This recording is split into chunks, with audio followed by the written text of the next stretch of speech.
দীপা নিজের ঘরে ঘুমিয়েছিল। দৌড়ে ঠুকঠুক শব্দ হতে ঘুম ভেঙে গেল এবং দরজা খুলে আঁতকে উঠল।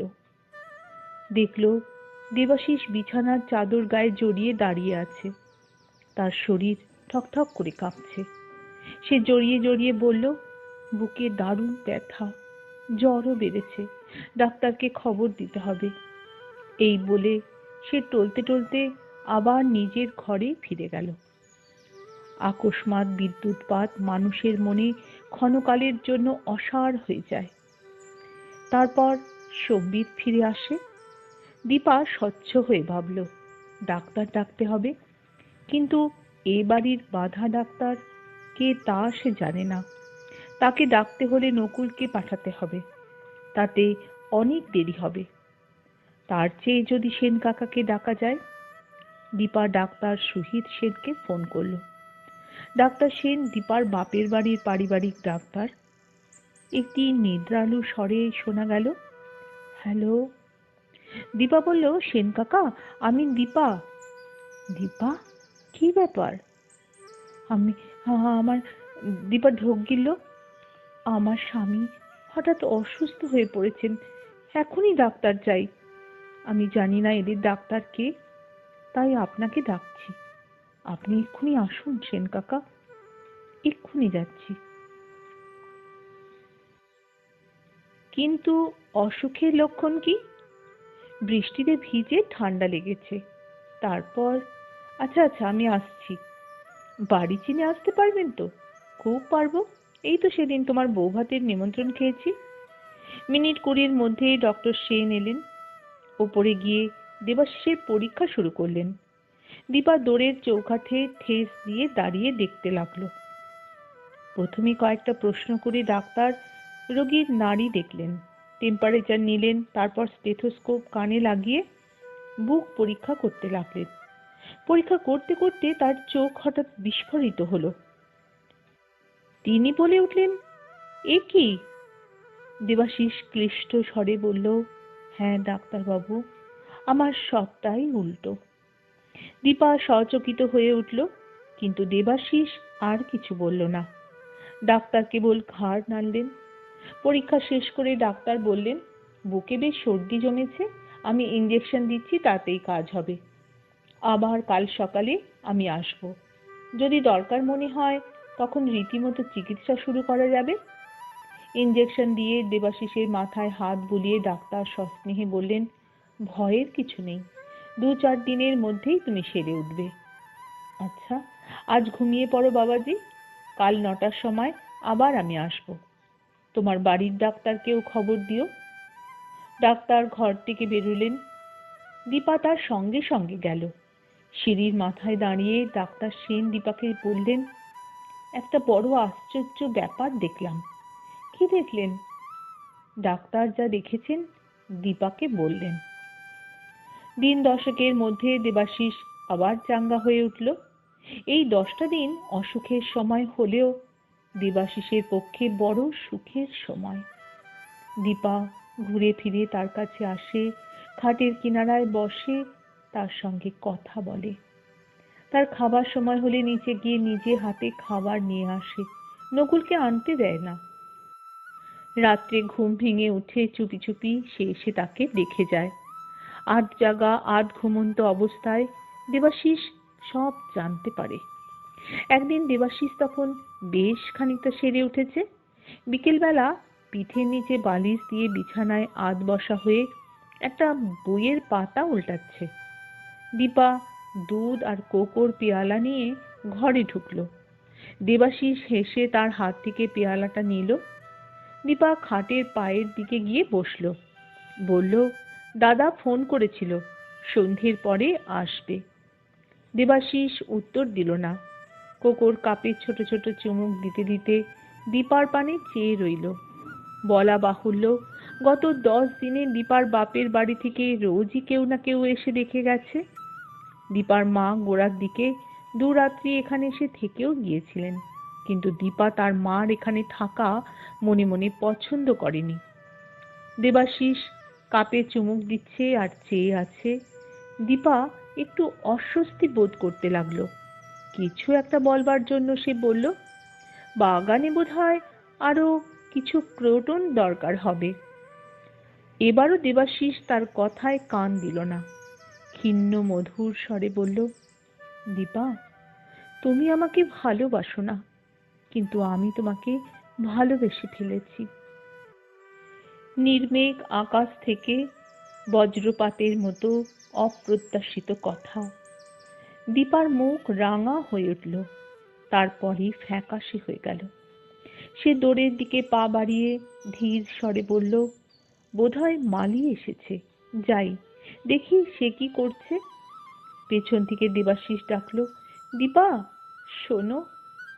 দীপা দুরু দুরু বুকে ফিরে এসে দাঁড়ালো। দেবাশিসের মুখে সেই ক্ষীণ করুণ ভাব আর নেই। সে খালি পেয়ালা দীপাকে দিয়ে সহজ সুরে বলল, আমার কয়েকজন বন্ধুকে চায়ের নিমন্ত্রণ করতে চাই, 4-5 জনের বেশি নয়। দীপা মস্ত একটা নিঃশ্বাস ফেলে বলল, কবে? তারা নেই, আজ রবিবার, ধরো আসছে রবিবার যদি করা যায়। আচ্ছা, বাজারের খাবার কিন্তু থাকবে না, সব খাবার তুমি আর নকুল তৈরি করবে। আচ্ছা। তারপর দিন কাটছে। দেবাশিস আবার ফ্যাক্টরিতে যেতে আরম্ভ করলো। শনিবার সন্ধ্যায় নিপতিদের 8টায় গেল। অনেক দিন পর তাকে দেখে সবাই খুবই খুশি।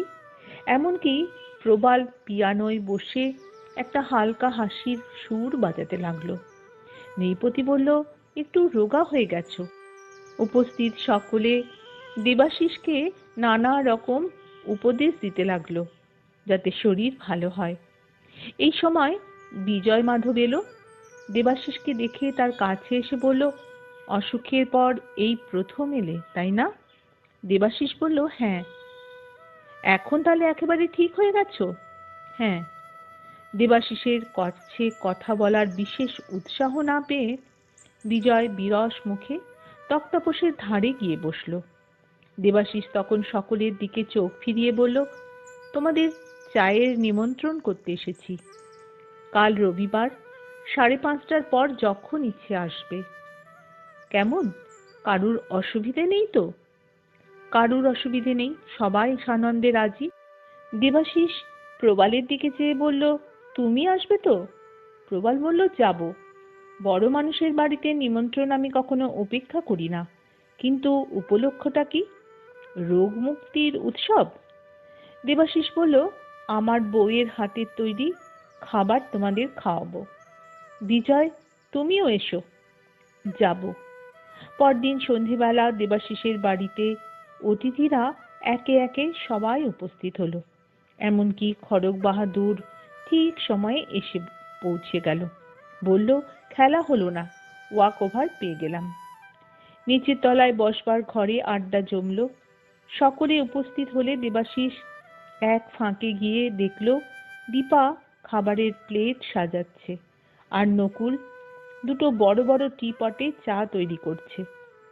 দেবাশিস দীপাকে বলল, ওরা সবাই এসে গেছে, 10 মিনিট পরে চা জলখাবার নিয়ে তুমি আর নকুল যেও। আচ্ছা। দীপা জানতো না কারা নিমন্ত্রিত হয়েছে। তার মনে কোনো ঔৎসুক্যও ছিল না। অস্পষ্টভাবে ভেবেছিল হয়তো ফ্যাক্টরির সহকর্মী বন্ধু। বসবার ঘরে আলোচনা শুরু হয়েছে। আজকের কাগজে নতুন সজারুর কাঁটা হত্যার খবর বেরিয়েছে, তাই নিয়ে। এবার শিকার হয়েছে এক দোকানদার, গুণময় দাস। এবার ওয়াকস্থল দক্ষিণ কলকাতা। আলোচনায় নতুনত্ব বিশেষ নেই। হত্যাকারী হয় পাগল, নয় কোনো চিনেম্যান। সুজন বলল, একটা জিনিস লক্ষ্য করেছো? প্রথমে ভিখিরি, তারপর মজুর, তারপর দোকানদার। হত্যাকারী স্তরে স্তরে উঁচুর দিকে উঠছে। এর পরের বারে কে শিকার হবে ভাবতে পারো? প্রবাল গলার মধ্যে অবজ্ঞাসূচক শব্দ করল। কপিল বলল, সম্ভবত নামজাদা ফুটবল খেলোয়াড়। খড়গ বাহাদুর বলল, কিংবা নামজাদা সিনেমার অ্যাক্টর। সুজন বলল, কিংবা নামকরা গাইয়ে।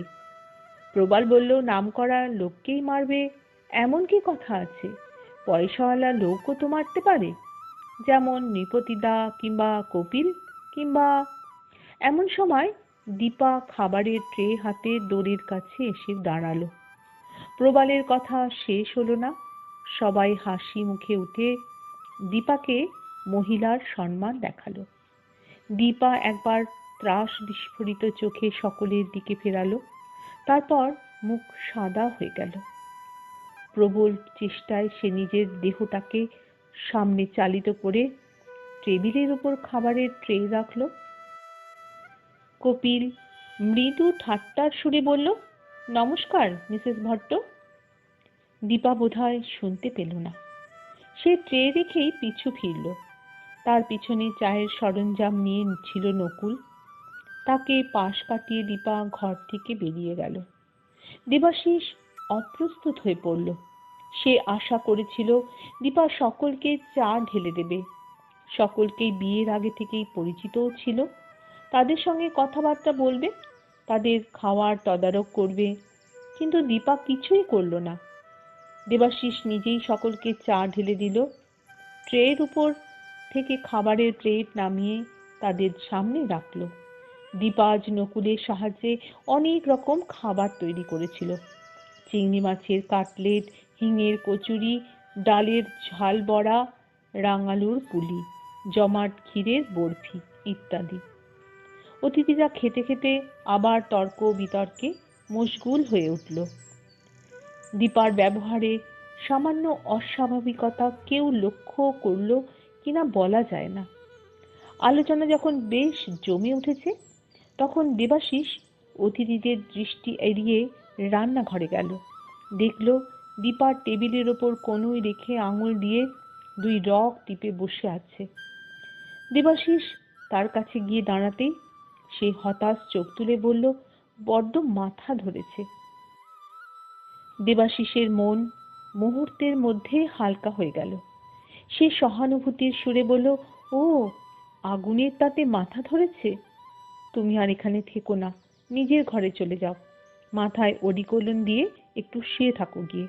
ঘণ্টাখানেকের মধ্যেই মাথা ব্যথা সেরে যাবে। দীপা উঠে দাঁড়িয়ে ক্ষীণ স্বরে বলল, আচ্ছা। দেবাশিস বসবার ঘরে ফিরে এসে বলল, দীপার খুব মাথা ধরেছে।